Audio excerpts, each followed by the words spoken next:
Esta es la tarde en el continente americano. Cuando anochece en Europa y amanece en Asia, así cae la tarde en el continente americano y transcurre la noche y el amanecer en el resto del mundo. La tarde. Hola, bienvenidos a La Tarde de NTN 24, el canal de las Américas. Soy Idania Chirinos. Como siempre, un gusto y un compromiso acompañarles cada día.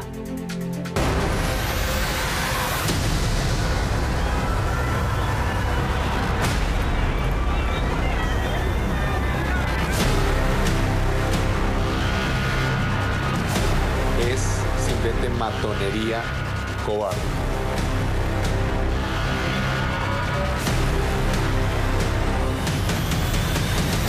Creemos que esta violencia está escalando contra las instalaciones de RCN Radio.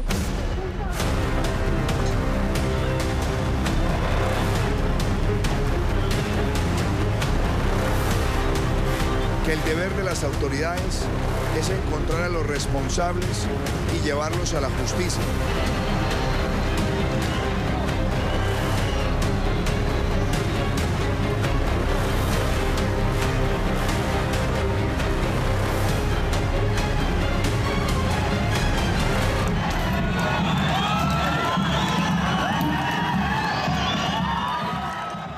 La capital de Colombia se repone de una caótica jornada que viviera el día de ayer. Alcanzamos a comentarlo ya terminando el programa. Miles de ciudadanos padecieron los bloqueos de vías y los actos vandálicos contra locales comerciales, estaciones de transporte y la sede de nuestra cadena aliada RCN Radio. El presidente Iván Duque rechazó la violencia y dijo que los responsables de los desmanes serán llevados ante la justicia. Vamos a Bogotá. El reporte lo tiene nuestra periodista Sara Agudelo. Sara. Hola Idania, televidentes, buenas tardes. Pues fue una jornada muy difícil la que se vivió en la tarde de ayer jueves acá en Bogotá, en la capital del país. Muchísimas personas salieron a marchar, pero otros encapuchados fueron los encargados de protagonizar, por decirlo así, estos desmanes y los actos vandálicos. Lo que ha dicho Transmilenio, que es el sistema de transporte de acá de la capital del país, es que al menos 1.520.000 personas resultaron afectadas por no poder llegar a sus lugares de destino por medio del Transmilenio. Además, 68 buses resultaron vandalizados y 18 estaciones también resultaron afectadas. Lo que ha dicho Transmilenio es que en lo que va corrido del año ha tenido que invertir 1.500.000 pesos en las reparaciones de las diferentes estaciones de la capital. Cerca de 5.000 personas marcharon por la autopista norte desde las 5 de la tarde. Esto ocasionó un verdadero caos en la movilidad de la ciudad.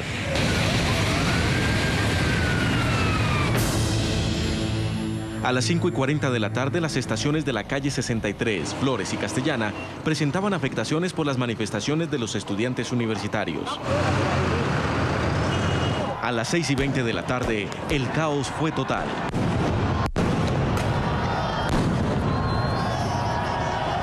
Enfrentamiento entre estudiantes y policía en la autopista norte con calle 100 colapsó la movilidad.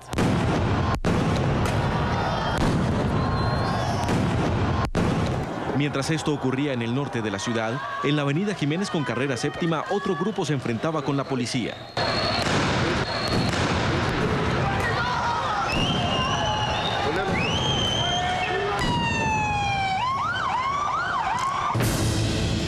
A las 6:40 p.m., 14 estaciones del servicio de Transmilenio cerraron sus puertas a causa de las protestas. Este era el panorama de varios usuarios esperando su transporte. Durante varias horas, el servicio de la avenida Caracas, la Norte Quito Sur, la autopista Norte, la avenida El Dorado y el eje ambiental presentaron cierres y retrasos. A los usuarios les tocó bajarse de los articulados y seguir hasta sus destinos a pie. Y no hay bus y hasta ahorita están pasando, pero demasiado llenos. Vengo caminando desde Los Héroes. ¿Hasta dónde va? Voy a Toberín. Terrible, no hay transporte, ni taxis, ni buses. El patrullero de la noche acompañó a varias personas en su caminata. Muchos llegaron a sus casas pasadas la medianoche. Hasta Socorro, Don Juelito. porque el trancón está muy tenaz.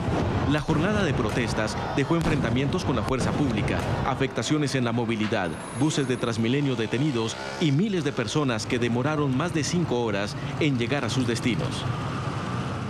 Tal vez una de las situaciones más difíciles se vivió en nuestra cadena aliada RCN Radio. Allí, encapuchados atentaron violentamente con una papabomba contra varios policías que custodiaban el lugar.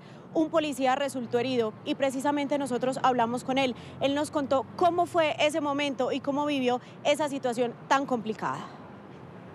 Cumplió 8 meses como patrullero de la Policía Metropolitana de Bogotá, tiene 23 años y es oriundo de Lorica, Córdoba. Su nombre es Óscar Ballesteros y fue víctima de una bomba incendiaria. De repente cayó a mi lado, muy cerca de la bota, un artefacto y se incendió. Cuando se incendió, mi compañero logró empujarme y sacarme de las llamas. Y por eso la situación no pasó a mayores en ese instante. Su servicio fue frente a las instalaciones de RCN Radio. Estaba preparado para manifestaciones estudiantiles, no para disturbios encabezados por encapuchados. Se supone que son estudiantes de universidad, que son una persona un poco más culta. Nosotros pensamos que no iba a ser tan grave. Aseguró que no guarda rencor contra aquellos que ocasionaron daños. Les envió un mensaje. Los policías de Colombia, de la República de Colombia, somos seres humanos. También tenemos sentimientos. Y somos personas naturales. Dice que seguirá haciendo su trabajo en la ciudad que lo adoptó, aquel que garantice la seguridad a los ciudadanos.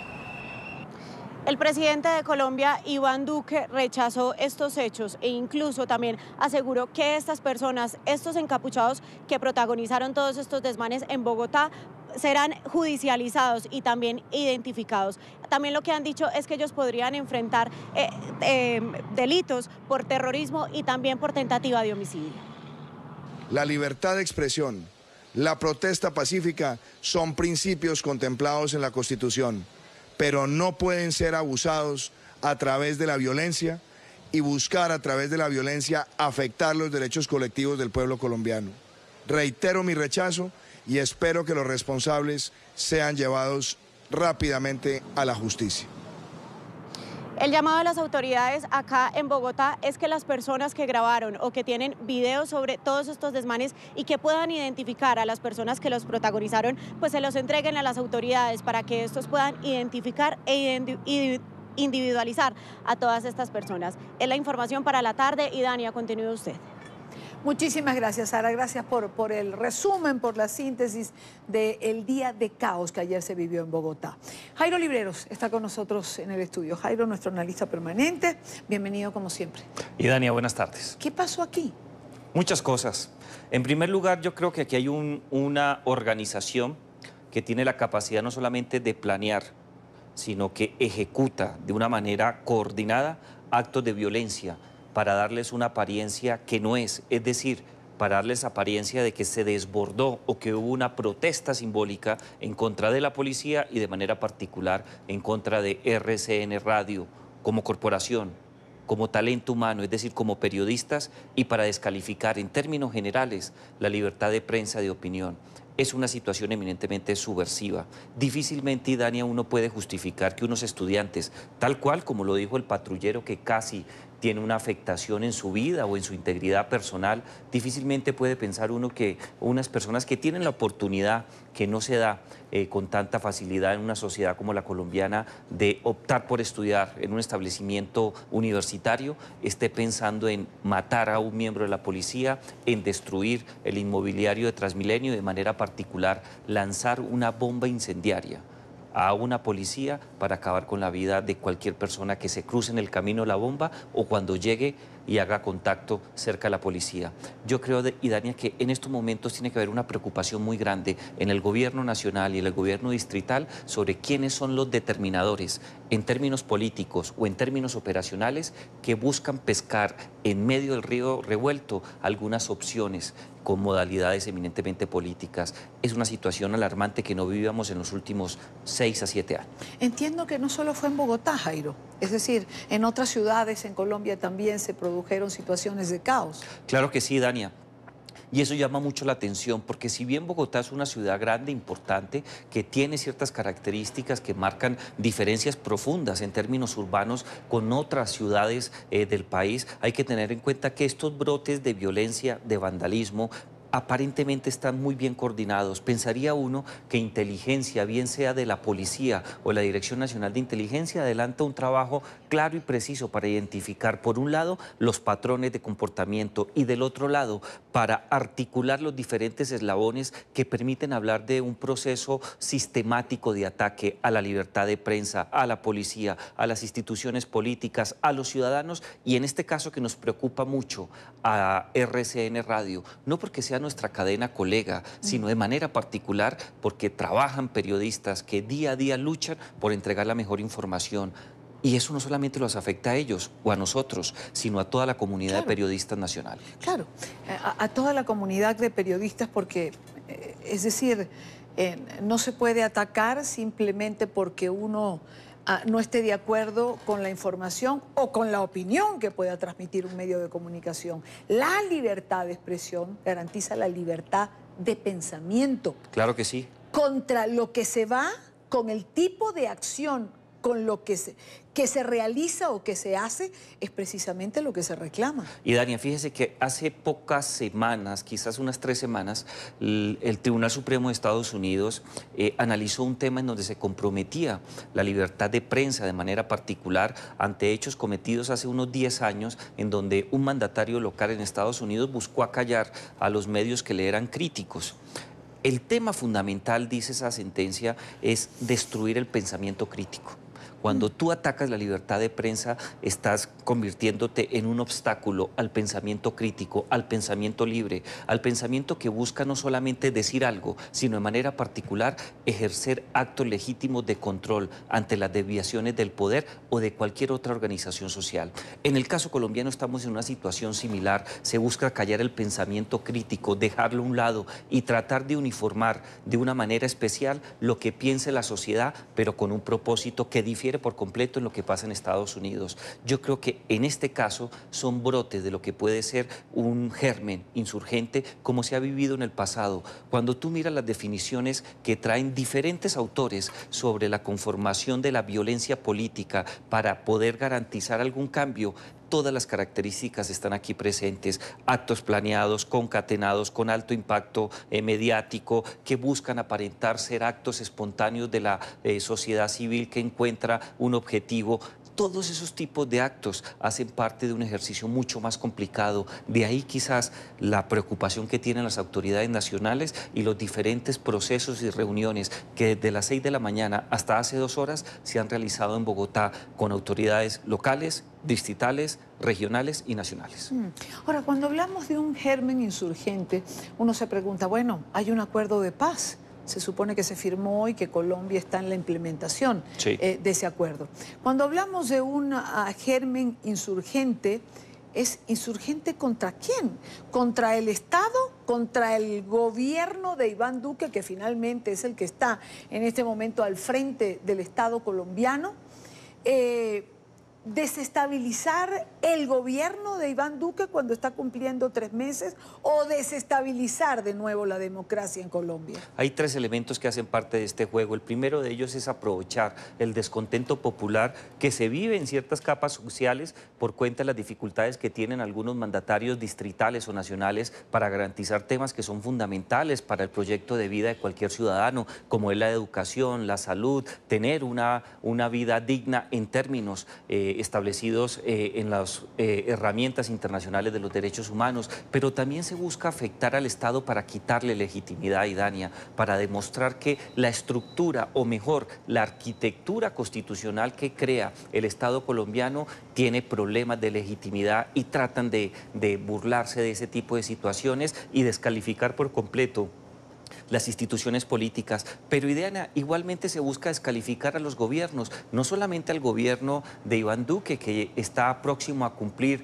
el 14 de noviembre, la próxima semana, sus primeros 100 días, también afectar toda la estructura gubernamental. Aquí hablamos también de la alcaldía de Peñalosa, pero de otras alcaldías y otras gobernaciones nacionales, porque ya hay elementos que nos permite considerar que es un ejercicio muy bien planificado, orquestado y coordinado. En estos momentos, Idania, tenemos unas nuevas formas de expresarse este tipo de insurgencia. Ya no se trata simple y llanamente de actos de violencia política para poner contra la pared al gobierno de turno y que éste ceda ante las pretensiones ilícitas de ciertas organizaciones. Aquí lo que se trata es de llevarse por encima la legitimidad del Estado, la capacidad para administrar las políticas públicas y de manera particular, Idania, que yo creo que es lo más alarmante, llevarse por encima a una institución tan importante como es la radio, la televisión, la prensa, destruir por completo el pensamiento crítico para que ellos tengan las manos mucho más libres para exigir cambios. La pregunta obligada, y que me imagino que es motivo de análisis por parte de las autoridades, Jairo, ¿y quién estaría detrás? Difícil, Idania, esa es la pregunta del millón. Ojalá tuviera un poco más de información. Yo creo que para ciertos analistas tener acceso a fuentes especializadas, que generalmente son fuentes confidenciales y que tienen reserva en el tratamiento de la información, hace muy difícil este tipo de trabajo. Pero, Idania, de las reuniones que se han adelantado en el día de hoy, quedan cosas muy claras. De un lado, que puede ser el ELN, una estructura que tiene un interés particular de urbanizar, no el conflicto, porque no están en capacidad de hacerlo, pero sí ese sentimiento de zozobra, descrédito y descalificación a las instituciones públicas. Una de las hipótesis de trabajo más importantes la podemos encontrar frente a esa organización, que está en estos momentos en una situación crítica, porque adelantó un proceso de acercamiento para buscar un acuerdo de paz con la administración de Juan Manuel Santos, pero ante los nuevos requisitos que demandaban todos los ciudadanos y que se expresaron en las elecciones del primer semestre de este año para elegir a Iván Duque, está completamente detenido ese proceso. Pero también hay una preocupación adicional. Hay ciertos sectores de las disidencias de las FARC que firmaron el proceso, pero que no se sienten a gusto, o que no estuvieron de acuerdo con el proceso y que buscan otro tipo de actividades criminales, puedan estar interesadas en este tipo de situaciones. Colombia, como cualquier país que afronta un posconflicto, bien sea con una parte de los insurgentes o con la totalidad de esos grupos, siempre asume este tipo de riesgos. Si uno mira las investigaciones más recientes de lo que ha ocurrido en otras latitudes frente a los primeros años de posconflicto, la gran preocupación son los brotes de violencia política en centros urbanos, y creo que en cierta medida nosotros fallamos en algo el periodo pasado y temo que no estemos preparados para asumirlo en estos primeros días de administración de Iván Duque. Hay que tener en cuenta que se requiere un trabajo diferente de la fuerza pública, pero de manera especial, Idania, de la Fiscalía General de la Nación, para identificar, neutralizar estos grupos y judicializarlos. Si no logramos pensar diferente y actuar de una manera coordinada, yo creo y temo que estos temas se nos puedan salir de las manos. ¿Así de grave es la situación? ¿O así de preocupante puede ser la situación en Colombia en este momento? Idania, uno de los detonantes más críticos no gira solamente en la violencia política, tampoco en la conformación de estructuras clandestinas. Uno de los asuntos más preocupantes es la afectación directa mediante mecanismos de violencia de las instituciones que representan la libertad de prensa. En este caso RCN, que en los últimos 28, 26 días ya lleva 3 atentados muy delicados, que comenzaron simple y llanamente con el lanzamiento de unos insultos a la sede física, pero que en pocas horas ya era pintura, luego eran piedras, luego eran escombros. Ahora son situaciones más críticas porque ya han llegado hasta bombas incendiarias, de manera especial con un cerco policial que solamente buscaba cumplir con la obligación, de un lado, de garantizar que la protesta pacífica tuviera las mejores condiciones para realizarla, y del otro, proteger la institucionalidad, en este caso RCN Radio y lo que representa la prensa libre en Colombia. Cuando este tipo de situaciones se dan, bien sean por gobiernos autoritarios como lo conocemos en América Latina o por cuenta de organizaciones clandestinas, la situación sí es alarmante. Tengo que preguntar en relación a lo que ya me van a escuchar. Estamos hablando del ELN y de la disidencia de la FARC. Ambos factores presentes en Venezuela. Hemos hablado prácticamente toda la semana del ELN y su quehacer, de alguna manera asociado a la revolución bolivariana o a Nicolás Maduro con la explotación del oro, a las FARC rearmándose en algún territorio de Venezuela. Oímos a Nicolás Maduro, por otro lado, hablando de la violencia de Colombia y poniendo a Venezuela como víctima. El incidente de la semana pasada, donde murieron 4 guardias nacionales, se ha dicho Diosdado Cabello, lo ha dicho Maduro, que estos son los grupos violentos en Colombia que no son controlados y se pasan a Venezuela. ¿Podemos preguntarnos si hay alguna relación? Y Dania, yo creo que en estos momentos no se puede descartar ninguna hipótesis, pero hay que tener en cuenta otros 2 elementos que quizás somos conscientes de ellos, pero que no hemos encontrado los cauces mínimos para relacionarlos. Hay que tener en cuenta que la responsabilidad en materia de control territorial en la frontera le corresponde a ambos gobiernos, no solamente a Colombia, sino especialmente a Venezuela. Históricamente, hasta hace quizás una década, Colombia difícilmente tenía la capacidad de controlar la extensión de su territorio o por lo menos ejercer actos de soberanía armada desde el punto de vista del uso y la presencia de la fuerza pública para evitar que este tipo de organizaciones cruzaran la frontera. Pero esto cambió también en los últimos años. La dictadura de Venezuela se convirtió no solamente en un gobierno permisivo, hoy día es un gobierno cómplice de grupos terroristas que no solamente tienen origen, lamentablemente, en suelo colombiano. Hay que tener en cuenta que la base internacional más importante de Hezbollah no está en Colombia, está en Venezuela. Hay un juego perverso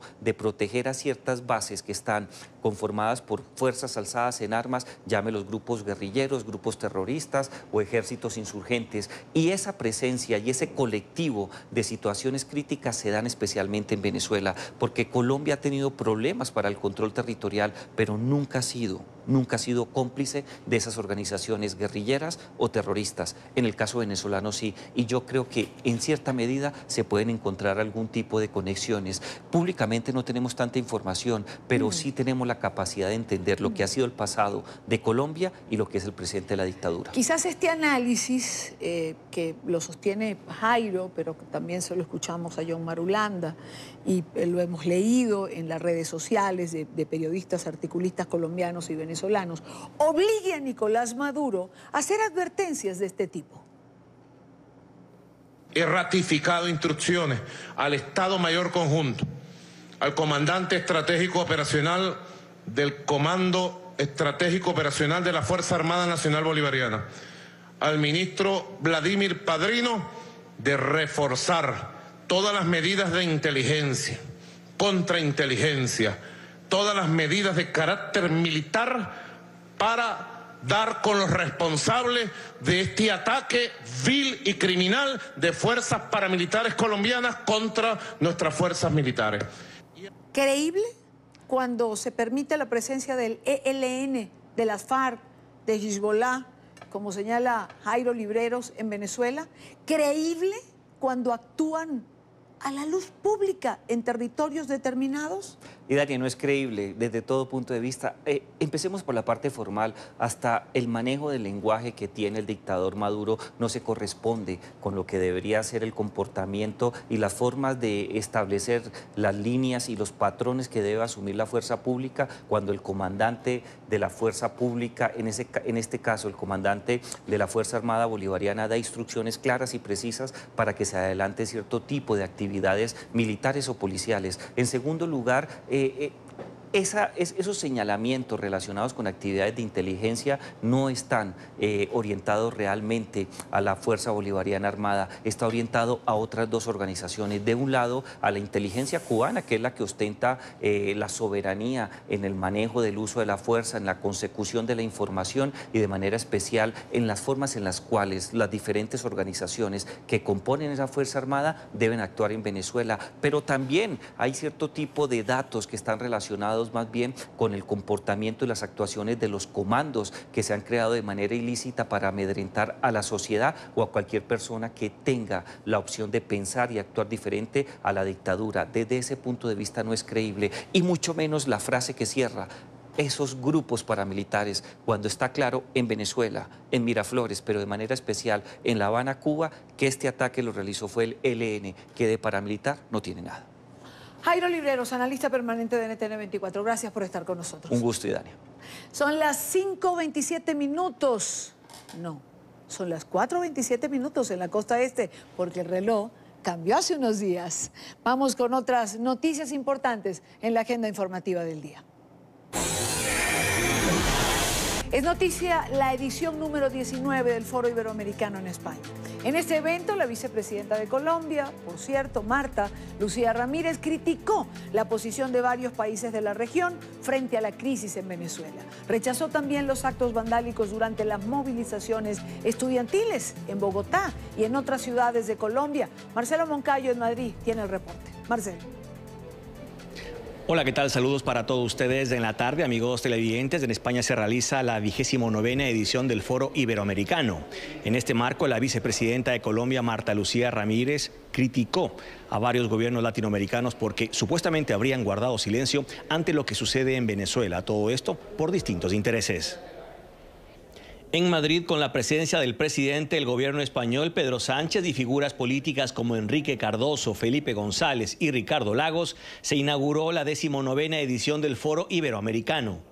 Desde ese escenario, la vicepresidenta de Colombia, Marta Lucía Ramírez, lanzó fuertes críticas a varios gobiernos de la región, a quienes acusó de haber guardado silencio ante lo que pasa en Venezuela. La crítica también fue dirigida al gobierno del expresidente colombiano Juan Manuel Santos, quien estaba en el evento. Esta dictadura que hay hoy en Venezuela es consecuencia de la tolerancia que tuvo toda América Latina frente a esa dictadura. Hubo unos que se beneficiaron directamente recibiendo recursos, recibiendo petróleo, aprovechando obviamente toda esa riqueza petrolera de Venezuela, y hubo otros también que tuvieron una actitud pasiva, una actitud totalmente indiferente.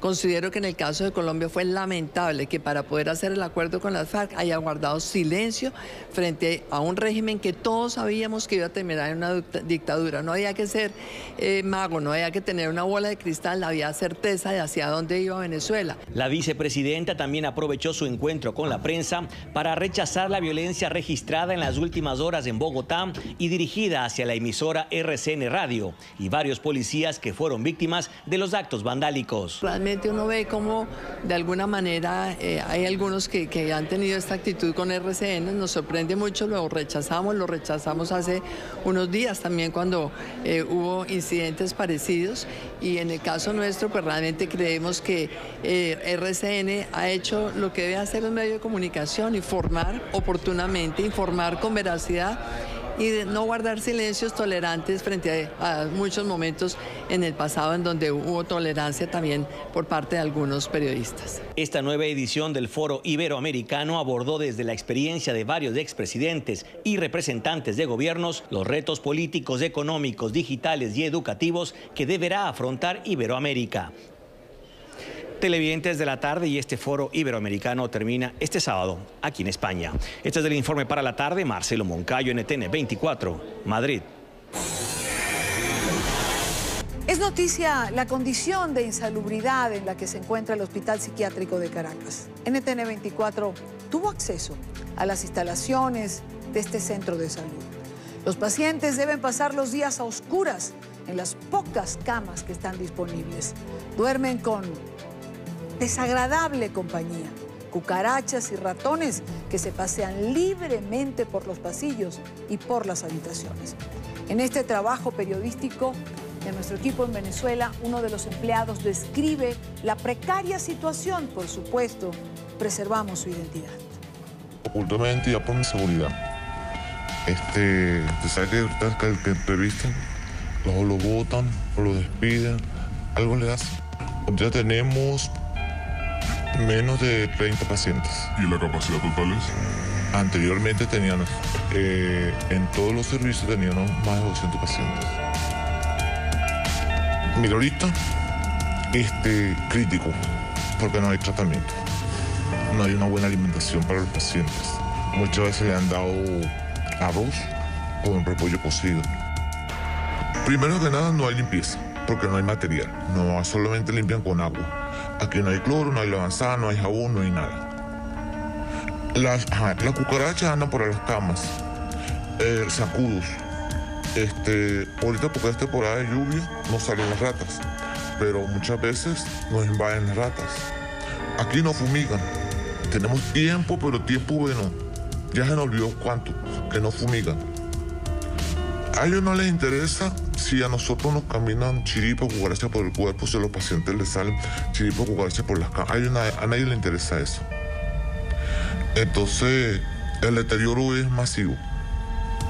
En el servicio 2 no tienen cilindro, la emergencia tampoco tiene una seguridad, solamente se utilizan ya cadenas con candado. Trabajamos en un hospital psiquiátrico, pero no tenemos personal de seguridad. ¿Y no tienes miedo que algún paciente pueda arremeter contra ti o contra alguno de los empleados? Claro, bastante. O sea, nosotros somos seres humanos y también merecemos por lo menos que alguien se aboque, que tengamos seguridad, pero lamentablemente no es. Es una realidad que está escondida. Esta es la realidad que se oculta, que nadie habla, que nadie dice por miedo. La desidia es porque no hay nada, porque esto no es lo mismo de antes, porque todo se derrumbó, porque no hay una buena administración, no hay una buena gerencia, no hay una buena dirección hospitalaria. Bueno, a todos nos dejaron a la suerte de Dios, porque no contamos con ninguno. Ni con guardia, ni con policía, ni con colectivo, ni con nadie. A todos nos dejaron a la suerte de Dios, dice este empleado del psiquiátrico Jesús Llerena en Lídice, en Caracas. A todos nos dejaron a la suerte de Dios. Es la suerte de los pacientes, bien sea psiquiátricos, terminales o cualquier paciente en Venezuela que vaya a una instalación pública a intentar obtener servicio y atención. Esa es la realidad de la que no se habla. Esa es la realidad que se oculta día a día en Venezuela. Esa es la realidad de los servicios de salud que lamentablemente no pueden prestar el servicio necesario a los venezolanos. Son las 5:34 minutos en Caracas, Venezuela. Es noticia el lamentable saldo de un muerto y miles de residentes del estado de California evacuados por un incendio forestal que azota el norte de California.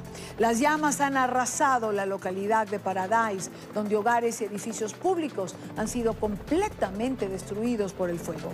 Las autoridades informaron que los fuertes vientos han dificultado las labores de los bomberos que buscan extinguir el incendio. El fuego desencadenó pánico entre los habitantes de la localidad de Paradise, en el estado de California. Más de 30.000 residentes se han visto obligados a salir de sus viviendas debido al inminente peligro.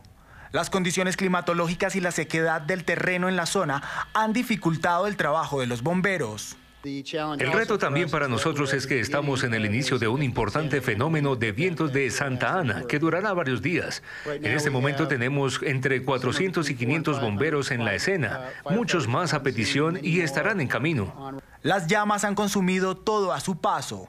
Autos, casas e iglesias quedaron completamente incinerados. El fuego ya ha quemado más de 8.000 hectáreas en menos de 24 horas. Obviamente tenemos otro incendio en el East Country, en el que estamos tratando de compartir recursos. Sabemos que perdimos una serie de vehículos recreativos y edificios anexos que estaban en Cambria Springs y en el extremo oeste de Newbury Park. En medio de la emergencia forestal en California, un conductor grabó con la cámara de su teléfono móvil el devastador paisaje nocturno. Decenas de familias huyen de la localidad de Paradise debido a las llamas.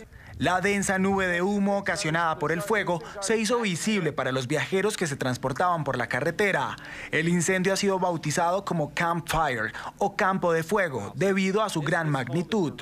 Decenas de personas están desaparecidas y varias más han sufrido quemaduras graves por los incendios. Es noticia en Chile, de igual manera, la inminente llegada de la temporada de incendios a 12 regiones del país. Las autoridades decretaron estado preventivo de emergencia. El año pasado, el fuego arrasó con más de 570.000 hectáreas de bosque en territorio chileno. Juan Pablo Monsalve tiene información. Hola, ¿qué tal, televidentes del programa La Tarde de NTN 24? Pues los saludamos desde la Dirección Meteorológica de Chile. Efectivamente, pues acá tuvimos la posibilidad de hablar con Arnaldo Zúñiga, meteorólogo y además pues la persona encargada de hacer las vocerías de esta institución sobre estos temas. Él nos habló sobre las condiciones para la propagación de incendios que se dan durante esta temporada en territorio chileno. Eso ha implicado que, por ejemplo, en septiembre y en octubre hemos tenido algunos eventos de precipitación acá en la zona central, si bien no han sido intensos, pero sí ha ayudado a que lo que es el material, digamos, orgánico se mantenga verde todavía y haya mucho pasto. Entonces, ¿qué implica? Cuando tenemos algún golpe de calor o aumento de temperatura, este aumento térmico va con sequedad del aire y eso implica que si se inicia un incendio forestal, la propagación sea mucho mayor.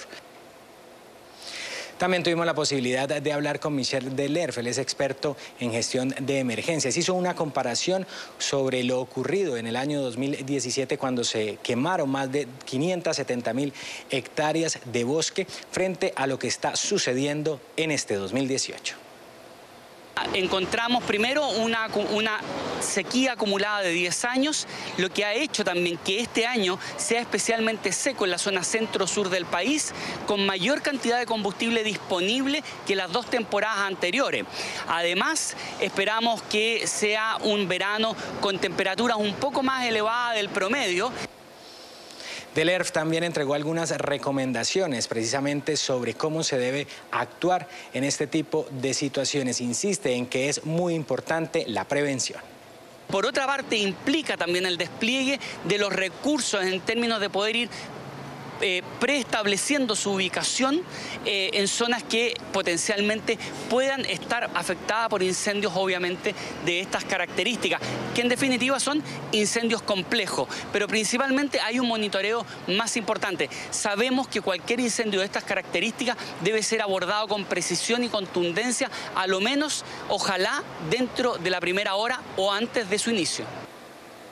Los organismos de emergencia en Chile pues se mantienen muy atentos precisamente a todas las condiciones que se van registrando en estas 12 regiones. Vale la pena recordar que el estado preventivo de emergencia se ha decretado desde la región de Coquimbo en el norte de Chile hasta la región de Magallanes en el extremo sur.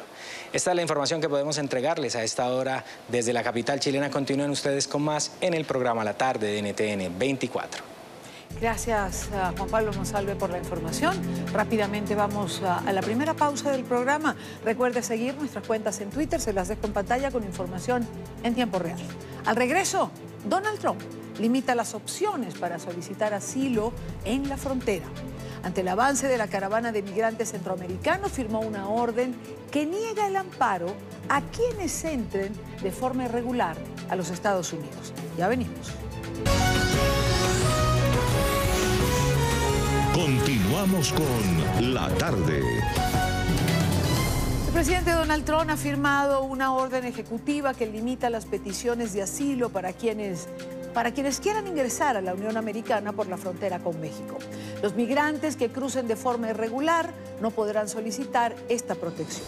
Solo podrán hacerlo quienes entren a través de puntos de acceso que estén autorizados. En Washington, Carolina Valladares tiene el reporte. Carolina. ¿Qué tal? Buenas tardes. Desde Washington, el presidente de los Estados Unidos viajó a París con los deberes hechos. Y es que antes de tomar el avión que lo puso rumbo a la capital de Francia para reunirse ahí con Emmanuel Macron y asistir al 100 aniversario del final de la Primera Guerra Mundial, el presidente de los Estados Unidos firmó lo que ya era un secreto a voces, que es una nueva regulación que lo que va a hacer es dificultar las peticiones de asilo, porque según esta normativa, toda aquella persona que cruce a los Estados Unidos de forma irregular no podrá entrar al país, lo cual implica que quien rompa esta normativa tampoco, por lo tanto, podrá pedir asilo. Acabo de firmar la proclamación sobre el asilo, muy importante. La gente puede entrar, pero tiene que entrar por los puertos de ingreso, y eso para mí es algo muy importante. Reitero una vez más que necesitamos los votos de los demócratas. Tienen que aprobar nuevas leyes de inmigración porque están invadiendo nuestro país. No los dejamos entrar, pero están tratando de invadir nuestro país. Así que necesitamos el muro, estamos construyendo el muro, pero necesitamos que todo esto se haga a la vez y rápidamente, es muy importante. Donald Trump puede gobernar por decreto o por consenso. En los 2 últimos años, el presidente de los Estados Unidos ha gobernado más por decreto, tenía el control también de la Cámara de Representantes, pero ahora, desde pasado martes, día 6 de noviembre, los demócratas hicieron con el control de la Cámara Baja. Eso implica que Donald Trump está ahora más obligado que nunca a consensuar sus políticas migratorias. Ya en horas de la mañana dijo que quería dialogar con ellos para así pasar más regulaciones en temas migratorios. Necesitamos que los demócratas apoyen nuestras nuevas leyes de inmigración para ponernos al día. Las leyes están obsoletas y son incompetentes. Son las peores leyes que cualquier país tiene en el mundo. Tenemos literalmente cientos de compañías que regresan a los Estados Unidos. Necesitamos gente. Mira, las cifras de desempleo están en mínimos históricos. Necesitamos gente en nuestro país, pero tienen que venir legalmente y tienen que tener méritos. Así que, bueno, tienen que entrar a través de un sistema de méritos y tenemos todo resuelto. Necesitamos algunos votos de los demócratas, así que necesitamos su apoyo y esperamos que vean lo que está pasando. Ya lo había dicho muchas veces Donald Trump, que no quería que aquellos que entraran a Estados Unidos de forma irregular luego pidieran asilo político estando en el país, porque decía él que estas personas, al estar los centros de detención ocupados, llenos, acababan siendo liberados y por lo tanto a la larga se desconocía su paradero. Pues bien, ahora con esta normativa no podrán hacer esto los peticionarios de asilo. Sin embargo, organizaciones de derechos humanos insisten en que esto sería, dicen, ilegal, porque discriminaría solamente a aquellas personas que intentan acceder al país por la frontera sur de los Estados Unidos. Lo que está haciendo es ilegal. Es ilegal en la ley doméstica y la ley internacional de derechos humanos. Y está específicamente orientado a los que vienen del sur, a los hispanos que vienen del sur y no en la frontera norte de Estados Unidos, no por el aeropuerto. Entonces, este es otro decreto de este presidente discriminatorio que él no puede hacer y la gente le va a juzgar. Y es muy importante que todos se ponen a hablar con sus congresistas. Es importante decir además dos cosas, que es que esta medida tendrá una duración por ahora temporal de 90 días y la segunda es que no es retroactiva, es decir, que aquellas personas que ya estén en los Estados Unidos, entraran o no de forma irregular, sus peticiones no serán canceladas y se seguirán tramitando, llevando a curso. Desde Washington, Carolina Valladares para NTN 24. Gracias, Carolina. Buena tarde para ti. En esta parte del programa quiero profundizar un poco más sobre este tema. Quiero saludar a Ben Monterroso. Él es director ejecutivo de la organización Mi Familia Vota. Y quiero la perspectiva de las organizaciones que amparan de alguna manera a los migrantes. Ben, bienvenido. Gracias por estar con nosotros. Muchísimas gracias y un saludo para todos. Esta orden ejecutiva que ha firmado el presidente, ¿es legal? ¿Puede hacerlo? ¿Tiene el presidente la potestad para firmar una orden de este tipo? Definitivamente no es legal. Él lo que está haciendo es queriendo mandar un mensaje a su base y empezar a correr sus elecciones del 2020. Así es de que esto se lo va a recibir en la Corte y la Corte va a determinar que lo que está haciendo no es legal, como muchas otras cosas que ha querido hacer con nuestra comunidad migrante.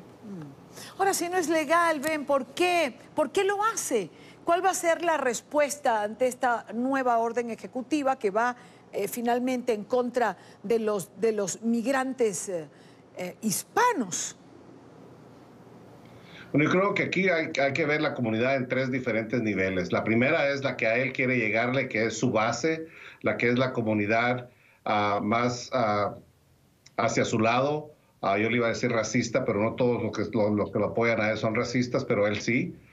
Segundo, él está queriendo mandar un mensaje a nuestra comunidad de confusión y de desconsuelo.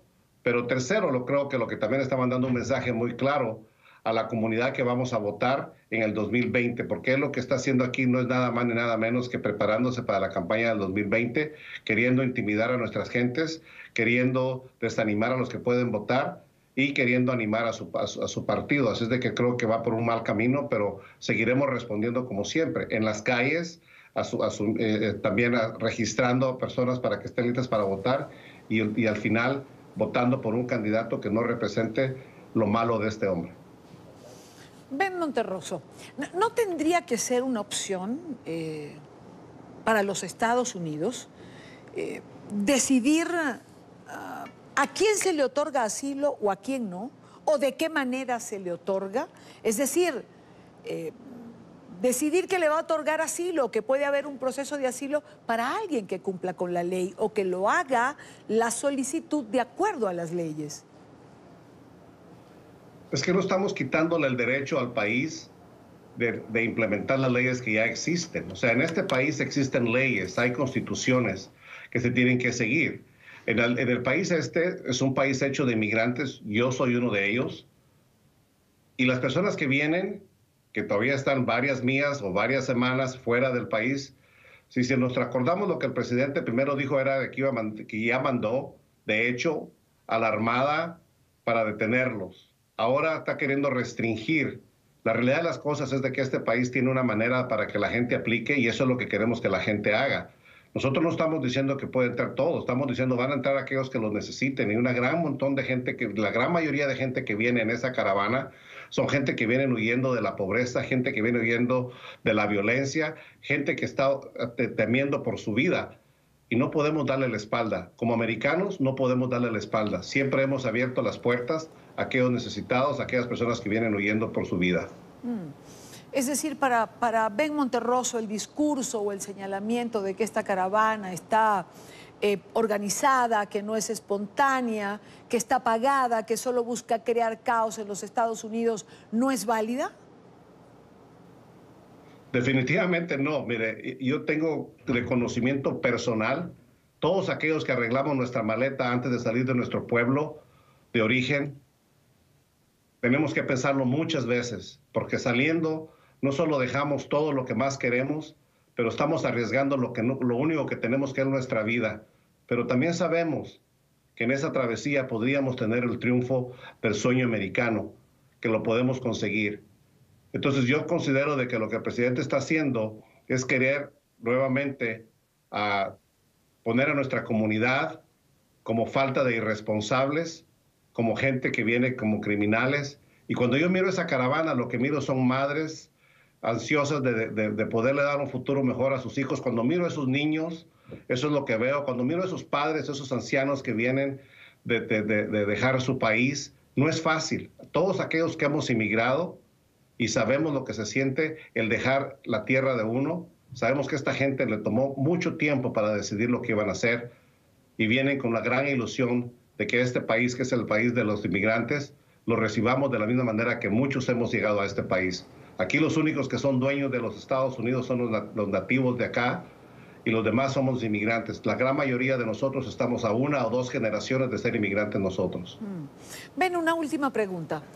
¿Siente temor de ese día en que la caravana finalmente llegue a la frontera? Es decir, cuando hemos visto, por ejemplo, supremacistas blancos armados haciendo rondas en la frontera, ¿piensa usted que pueda presentarse una situación que se vaya de las manos? Sí, definitivamente estoy atemorizado por esas personas que están armándose para que detener a esta gente que viene. No nos están invadiendo, nos están pidiendo ayuda. Sí hay preocupación, pero nos estamos preparando para asegurarnos de que esto no llegue a pasar. Esperamos nosotros que con el nuevo cambio de gobierno que tiene que haber pronto, busquemos unas leyes apropiadas y no dejemos que el presidente Trump siga pretendiendo que él es un dictador o un rey de los Estados Unidos. A él se le eligió para que gobernara por todos y para todos, no solo para un grupo de personas, que es lo que él está haciendo. Pues quiero dar las gracias a Ben Monterroso, director ejecutivo de la ONG Mi Familia Vota. Gracias por acompañarnos en NTN 24.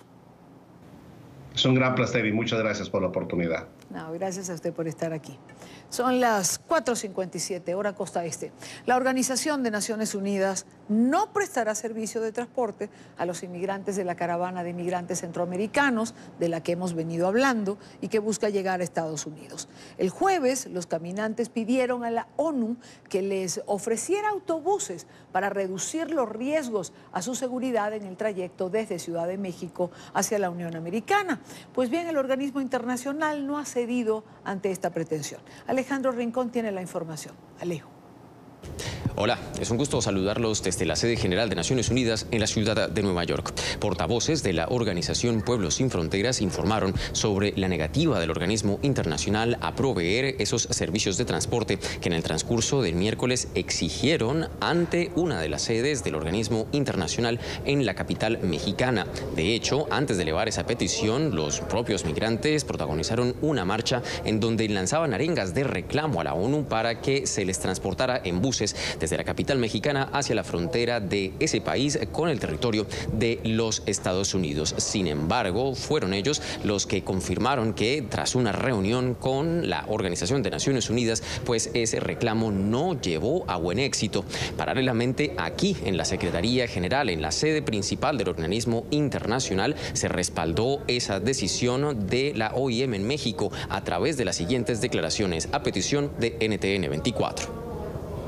Como saben, la ACNUR y la Organización Internacional para la Migración está dando servicios a las autoridades mexicanas mientras se enfrentan a la situación con los migrantes. Si hay necesidad de ofrecer asistencias diferentes, tendrán que considerarlo ya en el terreno. Con esa voz, la Secretaría General de la ONU dejó claro su respaldo a la determinación tomada por la oficina en México del Organismo Internacional para las Migraciones y también la División Mexicana de la Oficina para Asuntos de Refugiados, que hace parte del sistema de Naciones Unidas. Los migrantes, por su parte, ante la negativa de la ONU, han decidido emprender ya camino por su propia cuenta. Algunos portavoces de esta caravana aseguran que por lo menos un bloque de 2.000 caminantes han despegado ya desde la Ciudad de México con el objetivo de seguir hacia el norte, hacia la frontera de los Estados Unidos, y se espera que en el transcurso del sábado haya un bloque de por lo menos 5.000 más que emprenda ese camino. Es todo lo que tenemos para ustedes por ahora. Continúen con más en la tarde. No permitiré que se roben las elecciones. Con estas palabras, el gobernador de la Florida, Rick Scott, y quien se disputa el triunfo por una silla en el Senado Federal con el demócrata Bill Nelson, denunció que ha habido irregularidades en el reconteo de votos. Gloria Ordaz, de nuestra cadena aliada Telemundo 51, tiene este reporte. Gloria, ¿qué más dijo Rick Scott? Dijo que cada floridano debe estar preocupado porque tal vez, dijo, haya ocurrido un fraude desenfrenado en los condados de Palm Beach y Broward. Acusó a la supervisora de elecciones del condado Broward de tener una historia de actuar de mala fe. Molesto y dispuesto a llegar hasta las últimas consecuencias, el gobernador de la Florida, Rick Scott, le habló esta noche a los residentes del estado. No me quedaré de brazos cruzados mientras los liberales sin ética intentan robar esta elección a los residentes de la Florida, dijo. La ventaja del aspirante republicano al Senado se ha ido reduciendo en la medida que llegan y se cuentan más boletas en los condados de Broward y Palm Beach con una gran población demócrata. Cada día desde la elección, los activistas de izquierda en el condado Broward han venido con más y más boletas de la nada. Todos sabemos lo que está pasando. Su objetivo es seguir encontrando votos y cambiar el resultado de las elecciones. El actual gobernador de la Florida apenas registra una ventaja de 15,000 votos frente a su oponente, el senador demócrata Bill Nelson, quien contrató a un equipo de abogados. Uno de ellos predijo un recuento manual y una victoria para Nelson al final del proceso. Scott acusó a ese abogado de querer robarse la elección. El portavoz de Bill Nelson reaccionó. El objetivo aquí es ver que todos los votos en Florida se cuenten y se cuenten con precisión. La acción de Rick Scott parece estar motivada políticamente y nace de la desesperación. En la contienda por la gobernación de Florida entre el republicano Ron DeSantis y el demócrata Andrew Gillum, el drama también continúa. Aquí la diferencia se ha ido estrechando a 36,222 votos, el equivalente a 0.4%. Yo creo que los resultados van a mantenerse tal como están. DeSantis dijo hoy que estaba orgulloso de haber sido elegido y dejaba todo en manos de sus abogados.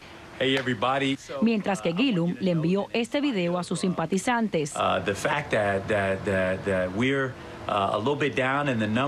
pesar de que estamos un poco más bajos en números, mantenemos la esperanza de que cada voto se cuente en esta contienda. La ley de la Florida establece que es obligatorio un recuento de votos cuando la diferencia entre ambos candidatos es de 0.5% o menos. Eso automáticamente da que un conteo manual a nivel estatal se tenga que cumplir.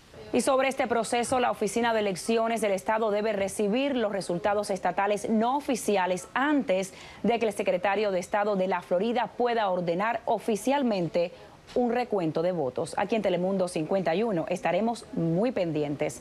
Continúe con más.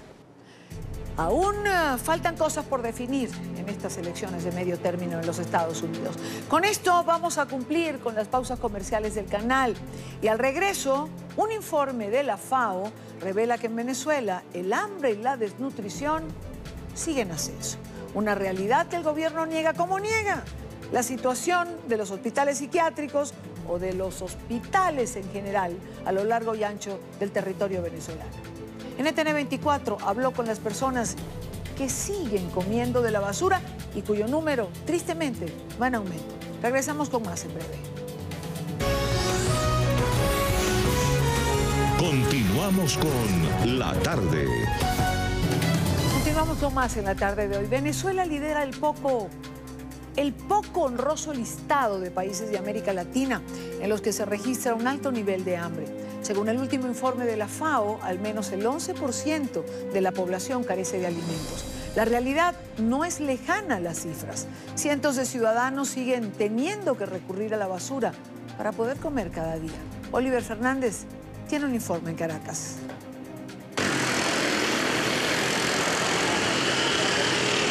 Estas imágenes forman parte de la cotidianidad, el reflejo de un país que tiene hambre. A muchos ciudadanos se les hace imposible tener acceso a los alimentos. Es difícil que jóvenes así como nosotros consigamos trabajo. ¿Y qué consigues cuando hurgas allí? Comida, ropa. ¿Te enfermas? Todavía no me he enfermado. ¿Desde cuándo estás comiendo entre la basura? Como aproximadamente hace como 3 años, más o menos. ¿Qué le dices tú al gobierno cuando dice que hay una revolución que de alguna manera está sacando a la gente de la pobreza? ¿Tú crees en eso? No, jefe. No creo en gobierno, no creo en nadie. Siempre he pensado que tanto las elecciones como el gobierno aquí todo está arreglado. La basura da para todo. No solo comen de ella, sino que clasifican algunos alimentos y los venden. Igual que he visto gente de la JAI comprando cosas que uno recicla.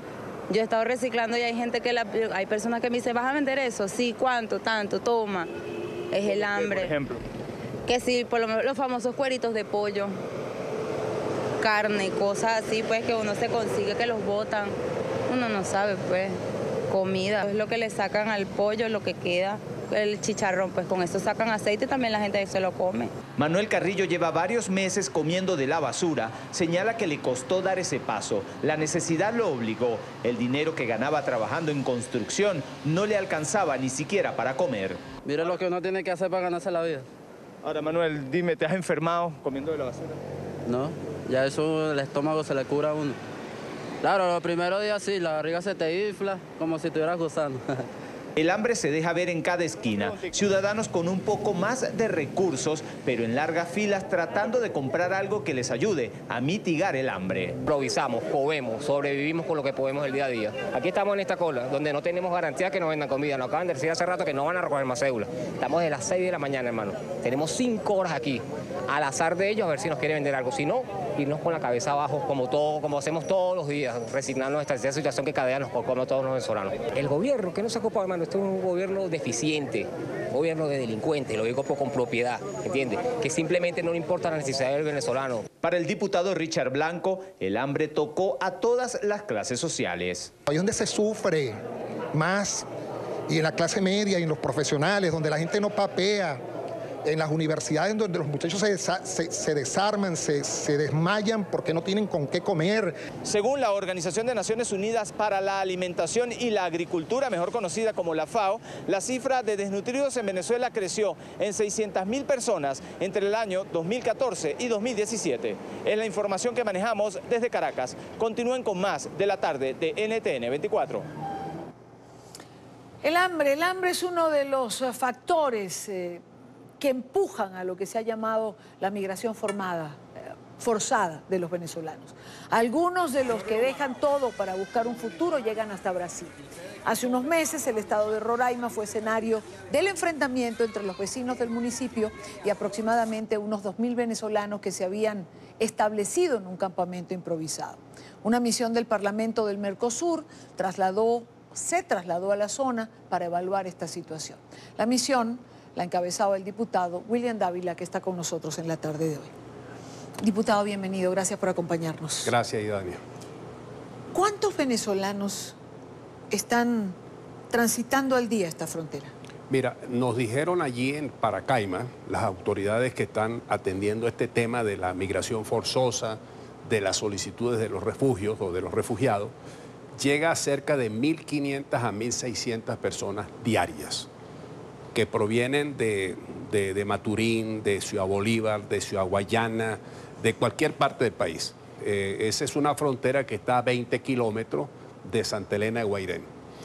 Y allí ve uno gente de diferentes partes del país, administradores, técnicos, personas de diferentes profesiones, oficios, peluqueras, peluqueros, hasta pilotos, gente joven, todos huyendo de la catástrofe que tenemos en el país.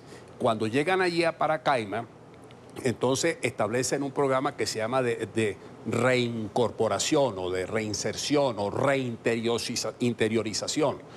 Nosotros llegamos en un avión de la Fuerza Aérea proveniente de Brasilia, hasta Boavista, ¿no?, que es la capital del estado de Roraima.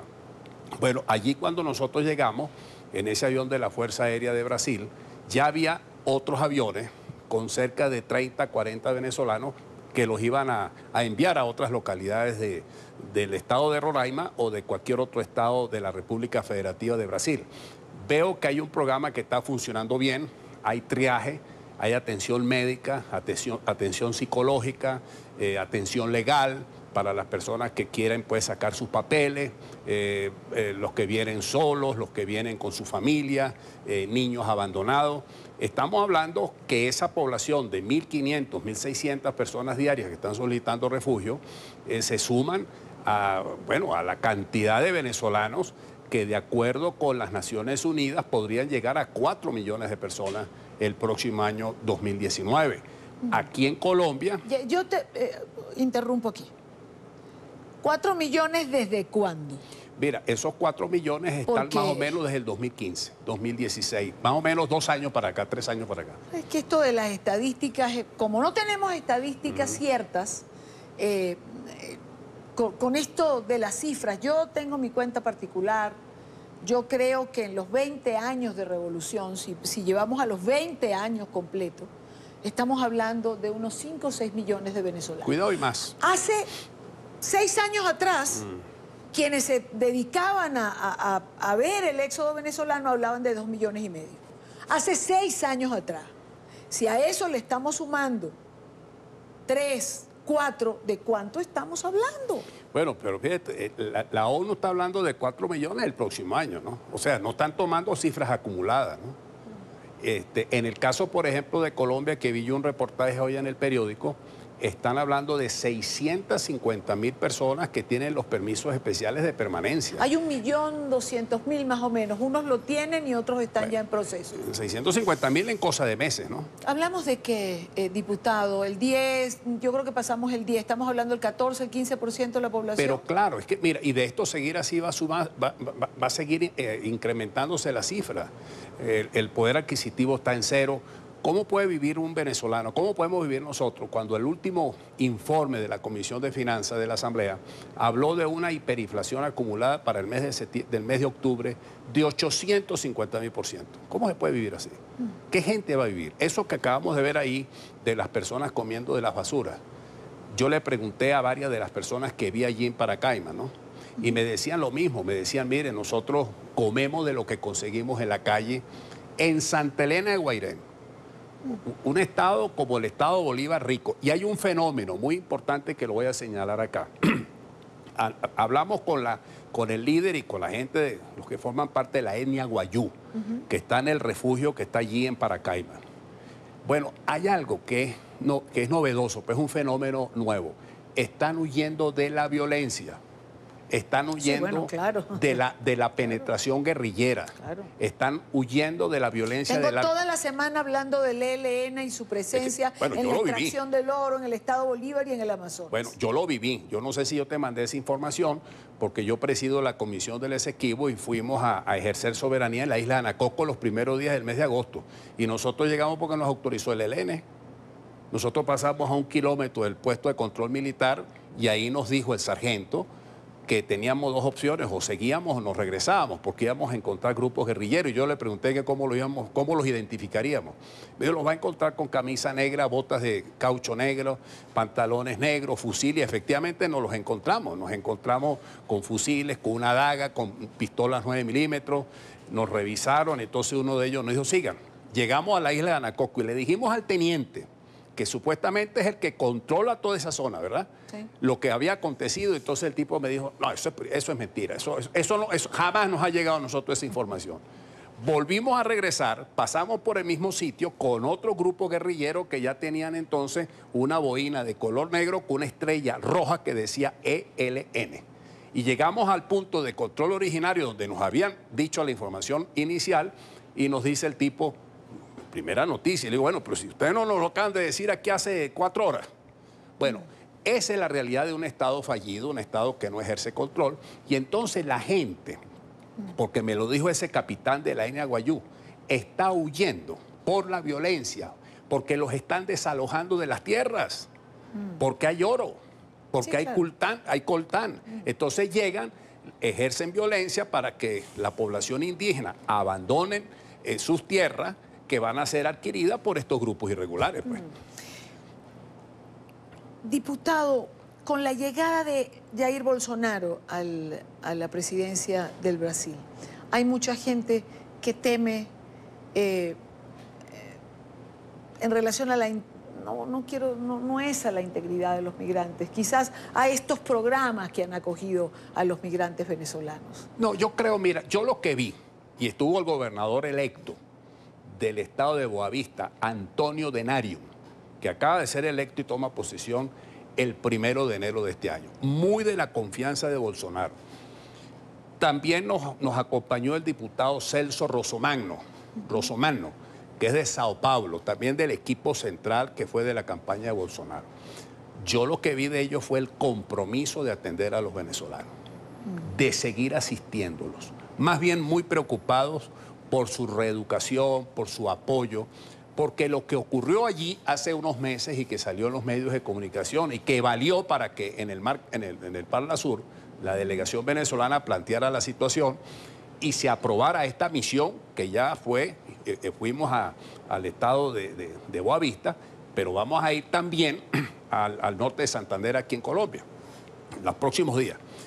Que esa situación que se presentó, la gente no quiere como informar mucho, me da la impresión que es algo que a ellos les da como pena.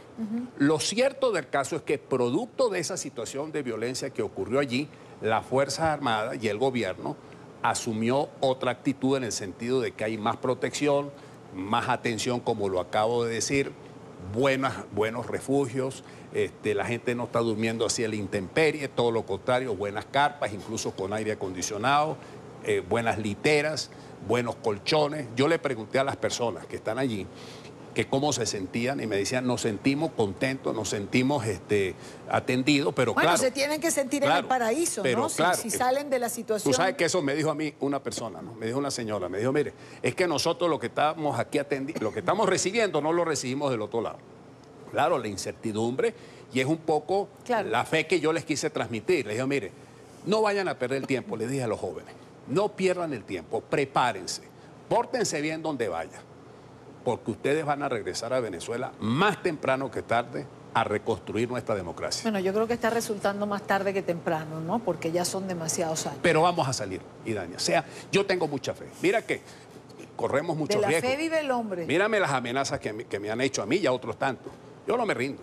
Yo sé que yo cada vez que salgo de aquí o entro es un problema para mí porque el problema del pasaporte y esas cosas que están anuladas. Pero yo me las valgo.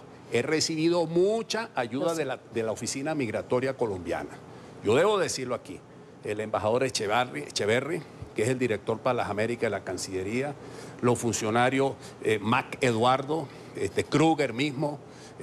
Yo lo debo decir, a lo mejor es imprudente de mi parte, pero sí lo digo. Se han portado muy bien con nosotros los venezolanos y sobre todo con los parlamentarios, nos garantizan el desplazamiento.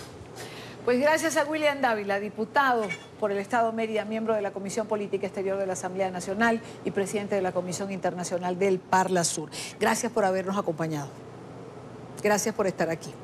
A la orden siempre, Idani. Hagamos una pausa rápidamente. En breve regresamos. Hablamos de Brasil, hablamos de el contexto del éxodo venezolano y su efecto en toda la región.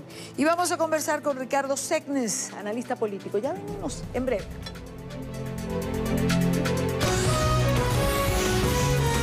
Continuamos con La Tarde. El próximo 1 de enero asume el nuevo presidente de Brasil, Jair Bolsonaro. Antes del corte hablábamos de la situación de los venezolanos en Brasil, en esa zona fronteriza. Y quizás sea un buen tema para comenzar con nuestro próximo invitado, a quien quiero saludar en esta parte del programa. Nos acompaña Ricardo Segnes, socio director de Prospectiva Consultores en Brasil, analista político y económico. Gracias, Ricardo, por estar aquí. Gracias por acompañarnos. Un gusto. Yo creo que un buen punto para comenzar nuestra conversación y hablar de Brasil, del impacto de las elecciones, es este punto de los venezolanos en la frontera, porque bueno, finalmente, ¿dónde no están los venezolanos en este momento, no? Un poco el impacto en la región de este éxodo incontrolable que creo que muchos gobiernos desestimaron en un momento determinado. Bienvenido. Gracias por la invitación. Sí, este es un punto que conecta a Brasil con la agenda regional, claramente, ¿no? Entonces, en cuanto no sabía exactamente la gravedad de la crisis de Venezuela, Brasil se quedó con un rol un poco indefinido do ponto de vista de la presión política como esto. Tal vez un poco demasiadamente soportando el gobierno, una crítica interna que se hace muy fuertemente, que el gobierno de Brasil se retrasó mucho en tener una postura más crítica y ahora tenemos las consecuencias. Parte de esto es el problema de los refugiados. En Brasil, como el diputado ha mencionado en la entrevista anterior, las Fuerzas Armadas han sido asignadas para cuidar de manera más fuerte de todo que es los servicios necesarios para atender a esta población. Es verdad que no es un consenso en la opinión pública, tenemos un poco de disenso ahí. Algunas personas dicen, no, ¿por qué tenemos pobres aquí a dar más atención? ¿Por qué vamos a desviar esta atención para ellos? Pero después de un poco de avaliación pública se quedó muy claro de que son hermanos, que tenemos que hacer eso y ahora tenemos un nivel de disenso mucho menor do que tivemos anterior. ¿Alguna variación posible en un gobierno o en el gobierno de Jair Bolsonaro en relación a la migración venezolana? Muy buena cuestión, porque Bolsonaro durante la elección ha hecho durante la campaña, sí, ha hecho algunas posturas un poco críticas con relación a este servicio que las Fuerzas Armadas están prestando a los refugiados, diciendo, mira, tenemos que colocarlos ellos separados en otro sitio, y después cambió su posición. Creo que Bolsonaro es muy crítico a la situación del gobierno de Venezuela. Entonces, ahí tenemos certamente un cambio importante. Entonces, podemos proyectar que el gobierno de Bolsonaro, tal vez de alguna manera soportado por el gobierno americano, no se sabe exactamente cómo va a ser la postura del gobierno de Colombia, que puede empezar una presión más fuerte sobre el gobierno venezolano. En este sentido, Bolsonaro sí claramente va a indicar un cambio. ¿Va a indicar un cambio que va a sumar a otras posiciones en la región, como la de Macri, por ejemplo, como la de Chile, ahora con el nuevo presidente, suma, digamos, en la geopolítica regional? Sí, un poco sí, porque ahí tenemos dos temas distintos, uno de la parte más económica y una parte más de seguridad, de geopolítica y como eso. Desde el punto de vista económico, Bolsonaro ha sido muy crítico a todos los arreglos comerciales regionales, empezando por Mercosur. Entonces ha dicho, por ejemplo, que quiere romper con Mercosur, que quiere rediseñar o Mercosur, que quiere cambiar totalmente y quizás salir del acuerdo. Lo mismo se dice, por ejemplo, con relación a UNASUR y otros arreglos regionales, los cuales no tiene en verdad ningún aprecio más fuerte y que podemos considerar eso un grupo de arreglos regionales que tienen un carácter económico y político ahí juntos. Ahí tenemos un cambio importante en ese sentido, tal vez un poco un conflicto mismo de posición con Argentina, ¿no? Que es el principal socio de Brasil ahí desde el punto de vista económico y comercial. Desde el punto de vista más geopolítico, de realineamiento político más global, se espera un alineamiento más fuerte de Bolsonaro con los americanos, con los Estados Unidos. Y Bolsonaro es un tipo que ha mencionado una serie de veces que le gusta mucho el estilo de política exterior de Trump. Entonces, por esto, por ejemplo, tiene una decisión que es cambiar la embajada de Brasil de Tel Aviv para Jerusalén, que es una parte muy alineada con Trump. Ha dicho, por ejemplo, que es muy crítico a todos los acuerdos que tenemos de derechos humanos. Incluso ha mencionado también, es verdad, durante la campaña, no es necesariamente la postura que va a adoptar después de su gobierno, pero durante la campaña ha mencionado que le gustaría salir de los acuerdos de derechos humanos. Entonces, este tipo de cambio podemos esperar porque Bolsonaro quiere se acercar más de los gobiernos que tienen una postura más fuerte do punto de vista de política exterior, muy crítico al globalismo, muy crítico a China, por ejemplo, al papel de China, no solo globalmente, pero en Brasil, en la región incluso, y ahí tiene a ver con Venezuela también, el rol de China ahí en Venezuela. Entonces, do punto de vista geopolítico, podemos sí esperar un cambio fuerte. Y do punto de vista más regional, el cambio principal va a ser una crítica muy fuerte y que salir de los acuerdos regionales. Ahora, vayamos a Brasil puertas adentro.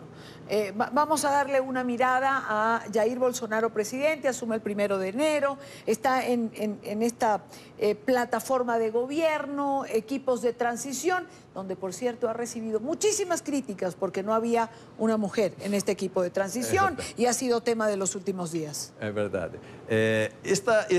Bolsonaro ha sido un presidente que su elección fue mucho baseado en la negación del Partido de Trabajadores que estaba ahí, de Lula, una negación de la corrupción, una negación de la izquierda, una negación del sistema. Entonces, ganó por descarte, es decir, no me gusta esto, no me gusta esto, no me gusta esto, me encontré a Bolsonaro. Por descarte, exactamente. Este es un problema porque no se tiene claramente cuál va a ser su plataforma de gobierno, cuál va a ser su programa de gobierno. Y ahora se empezó a más o menos tener de manera forzosa que definir su equipo de ministros, su equipo de asesores, cuáles van a ser su prioridad en términos de programa económico, prioridad do punto de vista de políticas sociales. Entonces, todo esto está por ser definido de ahora hasta el final del periodo de transición.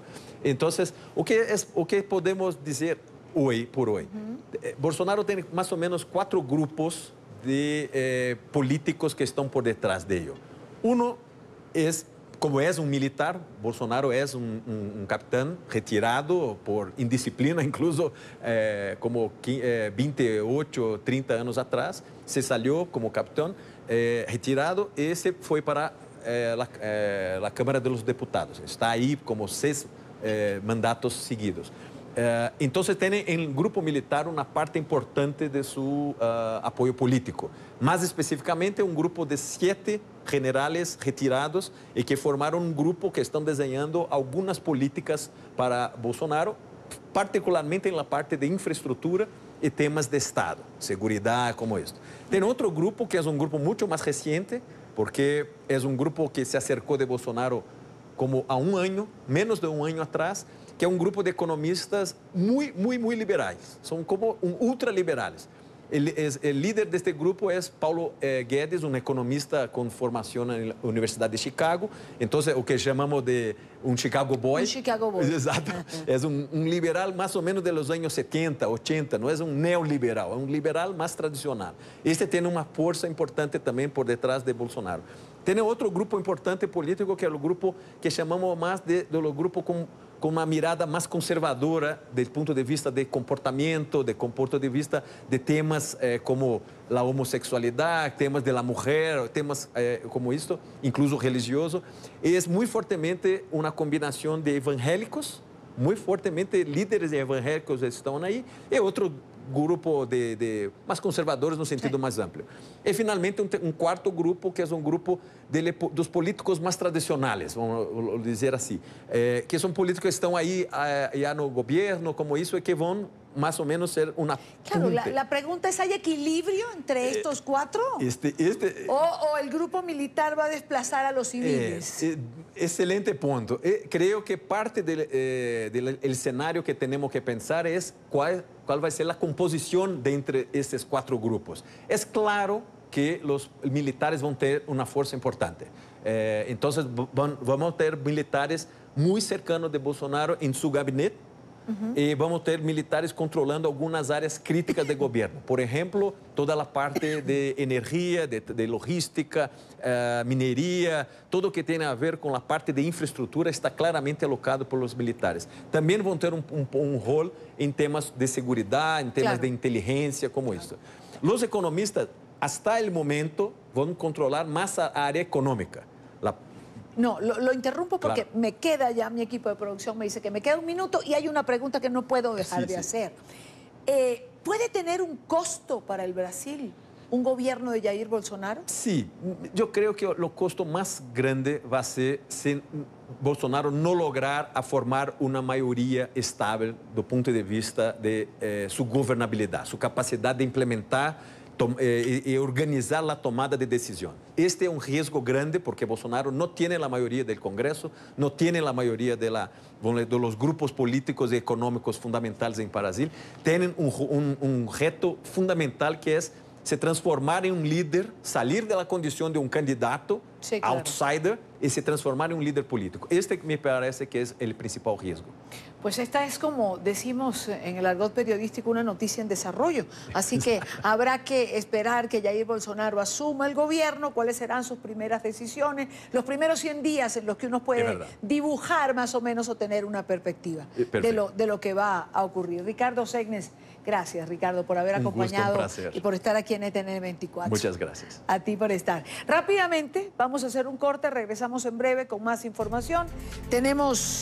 Vamos a darle una mirada a México, a lo que ayer ocurría, a esa escena terrible que tuvimos que ver la noche de ayer y hoy en redes sociales de la parlamentaria que lamentablemente estando en cámara en una sesión recibe una llamada y le informan que su hija ha sido asesinada en Veracruz.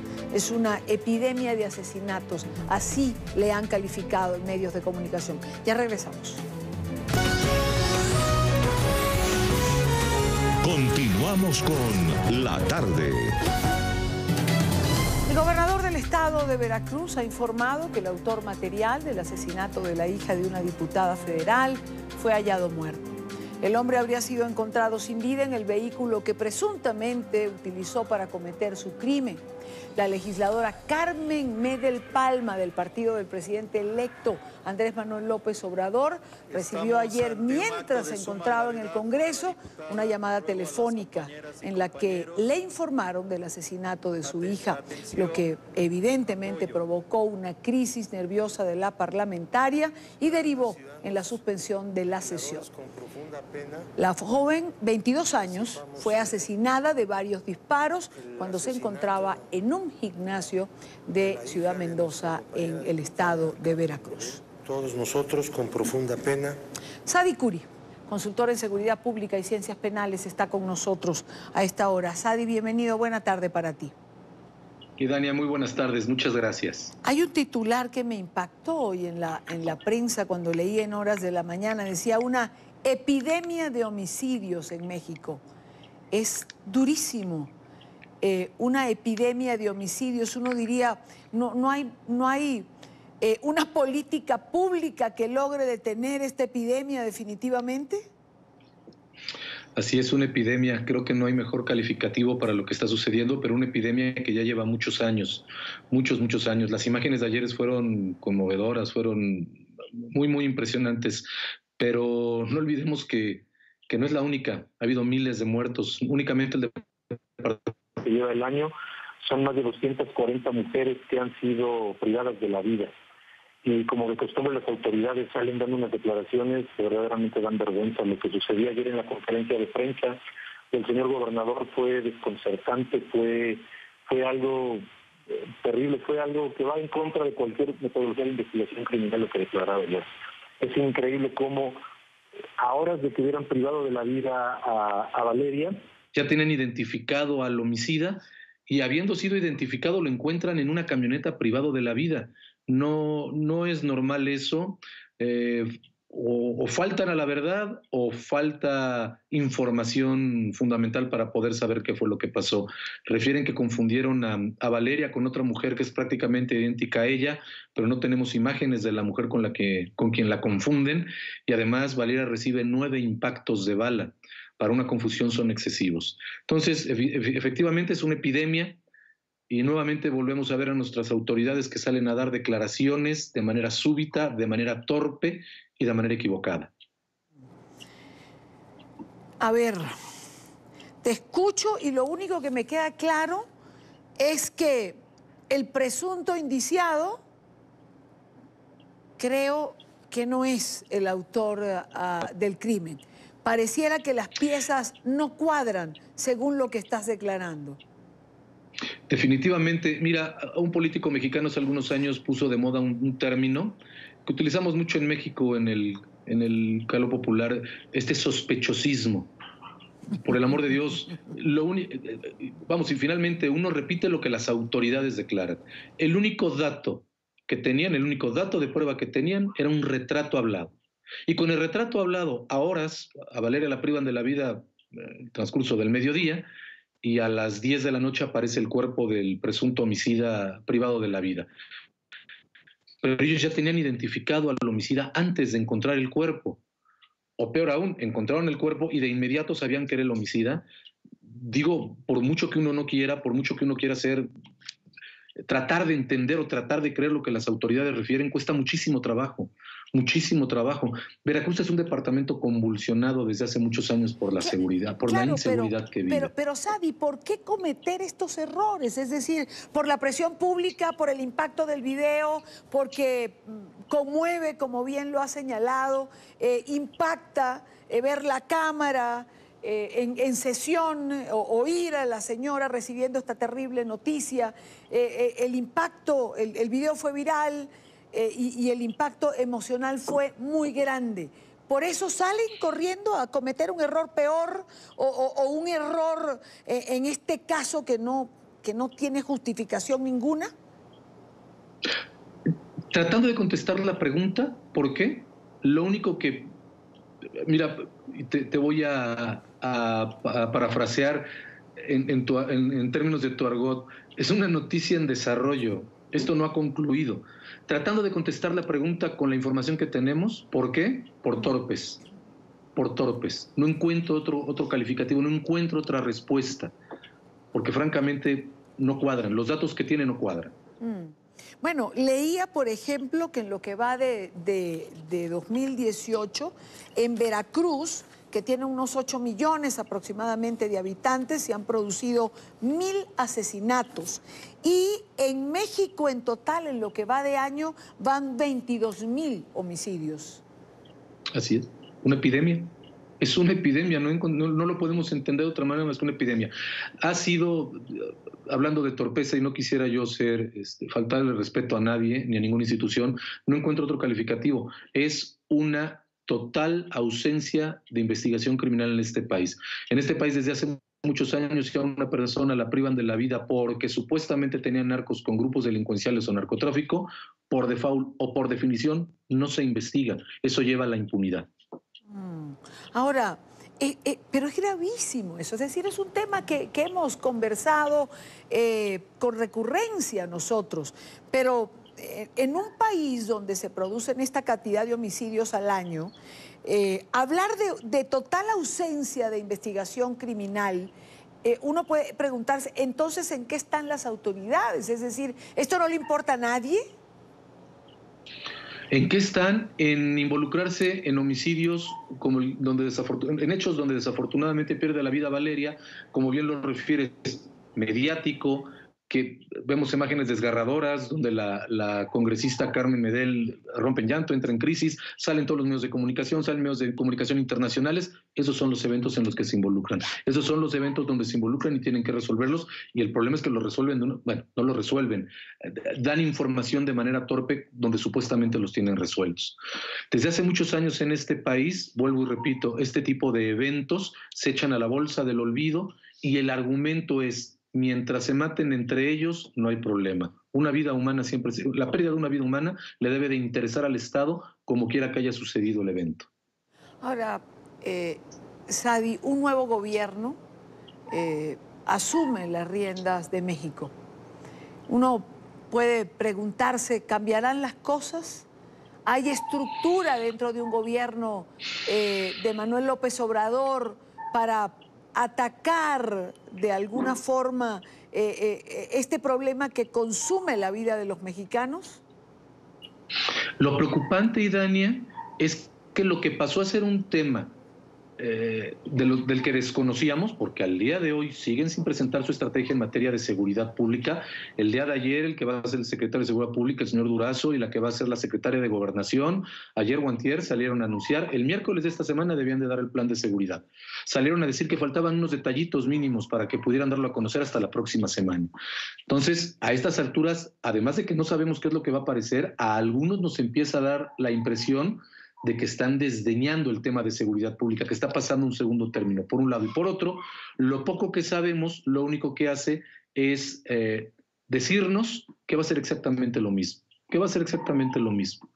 Pues finalmente vamos a tener una Secretaría de Seguridad Pública y Participación Ciudadana, que va a ser un monstruo enorme, porque va a ser muy grande, va a haber más militares en la calle, y no tenemos nada que nos diga que va a ser distinto. Absolutamente al día de hoy no tenemos ningún dato que nos haga pensar que van a tener una política pública distinta a la de los últimos 18 años.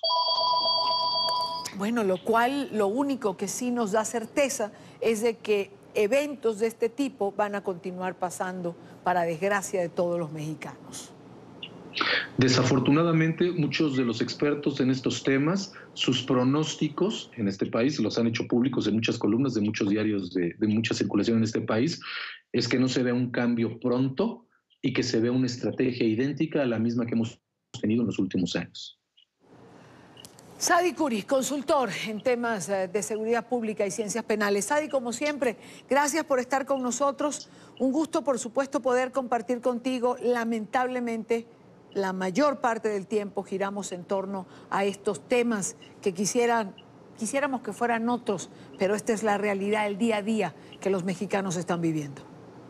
Así es, y ojalá algún día podamos platicar con otra perspectiva y de otras situaciones distintas a estas. Al contrario, quien agradece soy yo, como siempre. Muchas gracias por la consideración. Ojalá y así sea. Muy buena tarde. Llegamos al final de la tarde de este viernes. Gracias por habernos acompañado durante toda la semana. Les dejo nuestras cuentas de Twitter en pantalla, donde siempre está información, donde siempre encuentra información en tiempo real. Mi cuenta, @IdaniaChirinos, los leo mientras hago el programa y los leo todo el tiempo. Tengan todos el mejor fin de semana posible, y la próxima semana, como siempre, los espero para debatir, analizar, compartir la agenda informativa del día. Buena tarde.